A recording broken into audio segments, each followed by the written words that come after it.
बिहार के सबसे चर्चित भरत तिवारी एनकाउंटर मामले पर बहस, सियासत और बयानबाजी जारी है।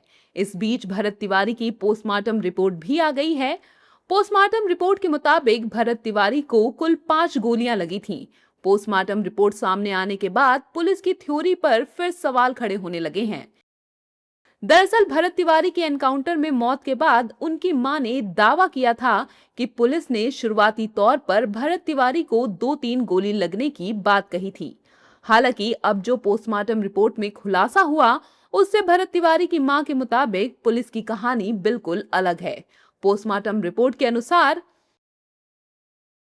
भरत तिवारी को पुलिस एनकाउंटर में कुल 5 गोलियां लगी थीं। एक गोली भरत तिवारी के बाएं जांघ के ऊपरी हिस्से में सामने की ओर लगी थी। दूसरी गोली भी बाएं जांघ के मध्य भाग में भीतर की तरफ लगी पाई गई। वहीं तीसरी गोली दाहिनी जांघ के बीच वाले हिस्से में भीतर लगी थी। चौथी गोली दाहिनी जांघ में बाहरी हिस्से से अंदर की ओर गई थी।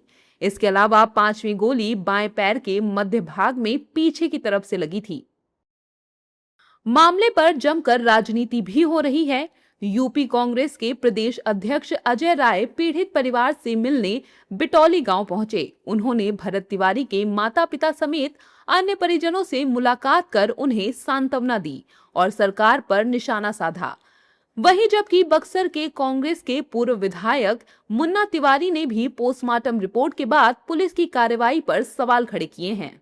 इस घटना में जो भी पुलिस वाले हैं उनकी तत्काल गिरफ्तारी होनी चाहिए और उनको फांसी की सजा कराए। फास्ट ट्रैक से सरकार तुरंत उनको फांसी की सजा कराए, मेरी मांग। कहती है सुशासन की राज, बीजेपी कहती है सुशासन की राज। अगर ये सुशासन का राज है, चुन चुन के लोगों को मारा जा रहा है और चुन चुन के ब्राह्मण समाज के लोगों को टारगेट करके मारा जा रहा है भाजपा की सरकार में, उत्तर प्रदेश, बिहार, जहां पर भी इनकी सरकारें हैं, तो ये सुशासन नहीं कुशासन है और जंगल राज चल रहा है। जंगल का राजा एक आदमी दिल्ली में बैठा वही राज कर रहा है। 3 गोली तो घटनास्थल पे ही लगी है उस लड़के को, और 2 गोली जो उसके प्राइवेट पार्ट में मारा गया है वो गाड़ी में मारा गया है। वो सटा के पिस्टल के द्वारा मारा गया है गोली, दोनों गोली। 5 गोली का तो हिंदुस्तान ये प्रमाणित खोज रहा है कि 3 गोली कहाँ से आई 5 गोली के बाद। ये जांच का विषय है और निश्चित रूप से 3 गोली घटनास्थल पर मारी गई है और 2 गोली उसके प्राइवेट पार्ट में गाड़ी में मारी गई है सटा कर। कहीं न कहीं हत्या की साजिश। हत्या तो है ही, हम लोग तो पहले दिन से ही चिल्ला रहे हैं। ये इनकाउंटर नहीं, ये हत्या है। हत्या की गई है इस लड़के की। अब पुलिस प्रशासन दबाव भी बना रही है। उनके दबाव बनाने से न केस वापस होगा, न कोई केस उठाने वाला है और न केस कोई उठाएगा। जिन लोगों ने भरत तिवारी को मरवाया हेडक्वार्टर से, उसको भुगतना पड़ेगा। उसके लिए मैं सुप्रीम कोर्ट गया हूँ। रिशु सिन्हा श्रीवास्तव में आनंद किशोर हो, चाहे वो क्लीन चिट मिल जाए, चाहे धर्मेंद्र हो, चाहे संतोष मल हो, उसे जेल जाना ही पड़ेगा। और जिसने फोन करके या इनकाउंटर करवाना चाह रहा था, बाद में हेडक्वार्टर ने SIT भेज के मारा।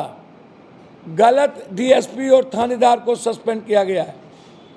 हर परिस्थिति में जिसने हेडक्वार्टर में बैठ के मरवाया है उसको जेल जाना पड़ेगा। देखिए, पूर्ण रूप से इसमें सरकार का हाथ है।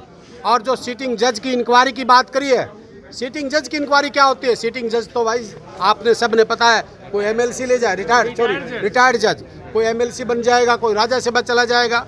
मैं मांग करता हूँ परिवार की तरफ से और शरण समाज छत्तीस बिरादरी से की तरफ से मांग करता हूँ कि प्रधानमंत्री जी आप स्वयं इस मामले में हस्तक्षेप करें। गृह मंत्री अमित शाह जी आप हस्तक्षेप करें और इसकी जांच CBI से कराएं। और जो यहाँ का SP है, जो इस परिवार को रात को 1:30 बजे आके धमकाता है, मैं वो SP साहब को भी कहना चाहूँगा कि ये अकेला भरत सिंह का परिवार नहीं है, भरत तिवारी का परिवार नहीं है। इसके पीछे SP साहब, करोड़ों लोग अब खड़े हैं।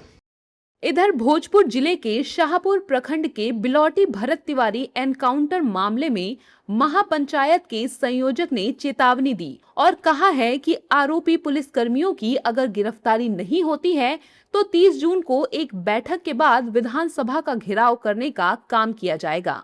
देखिए, 30 तारीख का महापंचायत में डेडलाइन दिया गया है।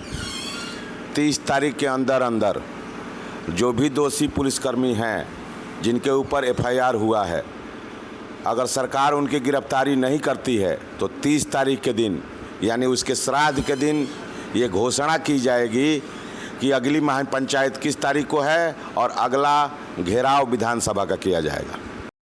पोस्टमार्टम रिपोर्ट सामने आने के बाद भरत का परिवार नाराज है और कह रहे हैं कि ये सब बातें तो वो शुरू से कह रहे, अब रिपोर्ट से भी साफ हो गया है। जी ये तो मैं तो पहले ही से बता रहा था, हमारी पूरी जनता बता रही थी कि 5 गोली मारी गई है, और जहाँ तक कि पुलिस वाले झूठ बोल रहे थे। तो देख लीजिए रिपोर्ट के, मतलब जो भी है दूध का दूध और पानी का पानी हो चुका है। पुलिस वाले झूठ बोलते हैं। पुलिस बोल रहे थे कि 3 गोली वहाँ लगी है। नहीं, और ये 5 गोली कहाँ से है? गाड़ी में मारी गई है। बोल तो रहे हम लोग पहले से ही बोल रहे हैं, सच्चाई बता रहे हैं, लेकिन पुलिस वाले झूठ पे झूठ बोले जा रहे हैं। तो ये जनता हमारी बुर्बक थोड़ी ना है, नादान थोड़ी ना है, सब समझ रहा है। लेकिन ये छिपाने का, दबाने का प्रयास किया जा रहा था, लेकिन अब तो सब सामने आ चुका है। 5 गोली मारी गई है। तो आगे क्या मांग करते हैं? अब आगे फांसी दिया जाए, फांसी दिया जाए।